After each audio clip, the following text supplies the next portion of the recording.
So how do we build this Bayesian classifier? So if we have to write the steps will be the following. Okay. Assume class conditional densities, assume parametric form,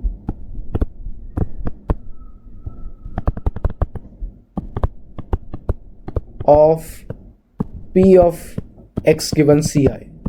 What does that mean? That we will model it as a Gaussian distribution, or we will model it as a uniform distribution, and we will assume that sigma is fixed or sigma is not fixed, etc. Right? So we can model it in different ways. So once we have modeled that, right, we assume the parametric form, and this assumption has to be correct, or it has to be nearly correct. If the assumption is bad, then your classifier is not going to be correct. Then so let's say set P of Ci is equal to Ni over N. What does that mean? Count the number of dogs and count the total number of animals in your training data, and assume that the fraction of dogs that you see in your training data is actually the prior probability of seeing dogs. Right? So that is what you will do for all the classes. And then third thing that you will do is you will look at you will find the parameters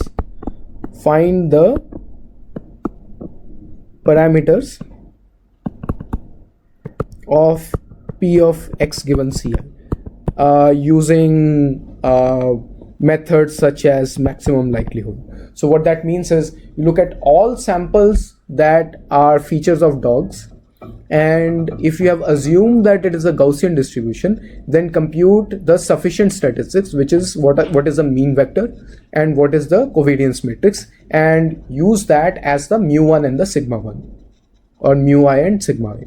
If you have assumed it to be uniform distribution, then look at the max and the min, and in different dimensions, and based on that you can find what is the distribution of x. And then the last point is set decision criteria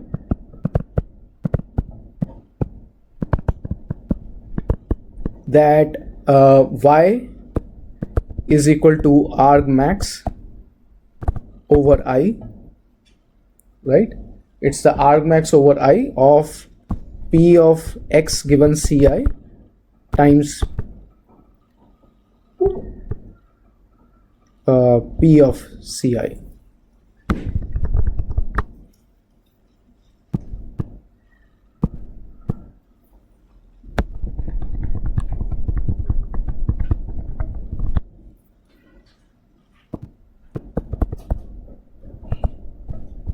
Argmax of P of x given Ci, P of Ci.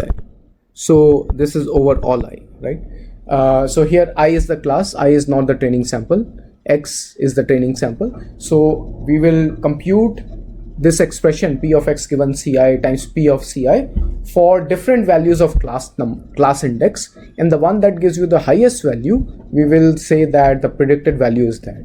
So here we have taken into account even those cases where we need not have a decision boundary that that can separate the 2 points, but probabilistically we will get a good answer. So let's take a look at this. So let's say we have the x1 x2 plane again, right, and we have contours for one class, and then we have contours for another class. Now let's say the decision boundary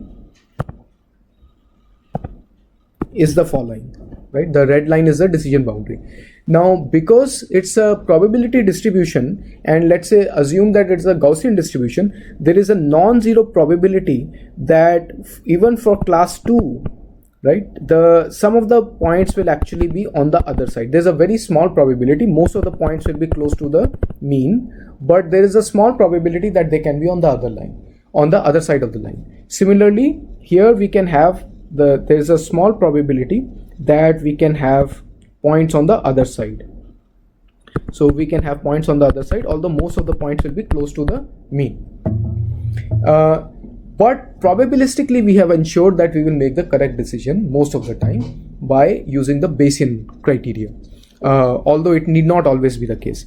To look at it in one dimension is more instructive sometimes. So let's say there is one distribution.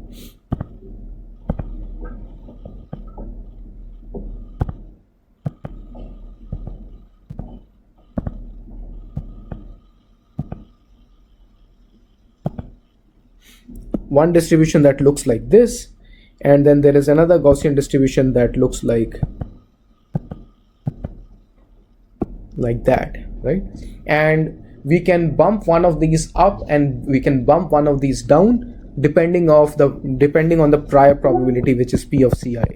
So based on that, we can bump one of these up and down, and based on that we will get a decision threshold, and that decision threshold will be where the P of x given C1 is equal times P of C1 is equal to P of x given C2 times P of C2, right? Now for these one dimension distributions, you can also assume that you have a distribution like this and you have another distribution with a wider sigma. So we can order narrower sigma. So let's say we have another distribution with a narrow sigma, and both of them can have the same mu.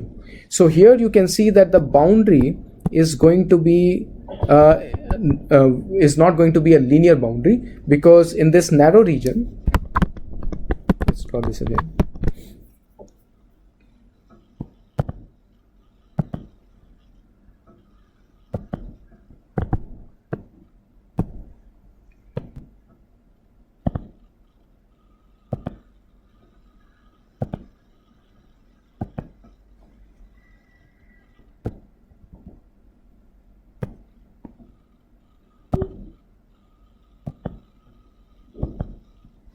So the boundary is not linear, because in this narrow region we have one class and outside the region we have another class. So the boundary is not a linear boundary. Why? Because here we assume that the sigma is not the same for the two classes. For one it is a smaller sigma, for the other it is a larger sigma. So even in one dimension we won't get a linear boundary unless we assume sigma 1 is equal to sigma 2. Yet if we assume that, then linear is a very good way of classifying the two classes. So that gives you perhaps another data point to think about the importance of linear classifiers.